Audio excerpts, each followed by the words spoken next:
la femme derrière un texte qui a bouleversé la vie de millions de personnes. Il y a 10 ans, le 23 avril 2013, Christiane Taubira, alors ministre de la Justice de François Hollande, a vu son combat récompensé lorsque le Parlement a adopté la légalisation du mariage homosexuel et l'adoption pour les couples de même sexe. Je suis heureuse d'avoir eu l'occasion de porter une loi de liberté, d'égalité et d'élargir le champ des droits, s'est félicité la femme politique de 71 ans dans une interview accordée à l'INA à l'occasion de cet anniversaire symbolique. Une âme de combattante que l'ancienne garde des Sceaux a partagé des années durant avec son ancien époux, Roland Delanon, fondateur du mouvement guyanais de décolonisation, Moguide. Et c'est pourtant la politique qui a été au cœur de leur divorce prononcé en 2002, comme l'a rapporté l'Express en 2016.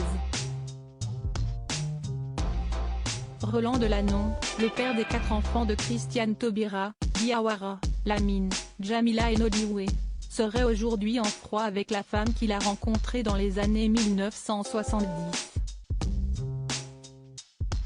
Ainsi, comme l'ont rapporté nos confrères, l'ancien leader indépendantiste guyanais appellerait désormais son ex-épouse Madame Taubira. La raison de cette prise de distance ? Au fil du temps, un culte de la personnalité s'est installé autour d'elle et elle a laissé faire. Roland l'a vécu comme un reniement, a rapporté un ancien ami du couple.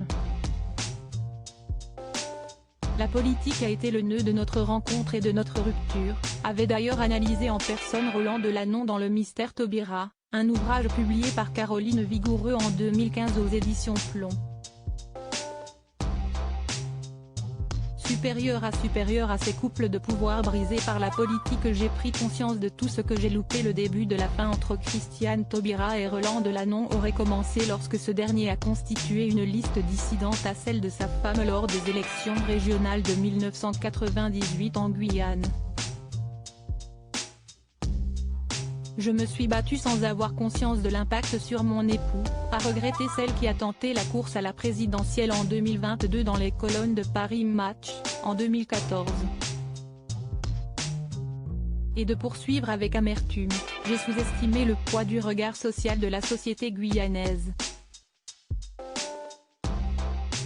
J'ai compris trop tard que cet homme, d'une très grande valeur, m'a appelé au secours 50 fois. Depuis, j'ai pris conscience de tout ce que j'ai loupé.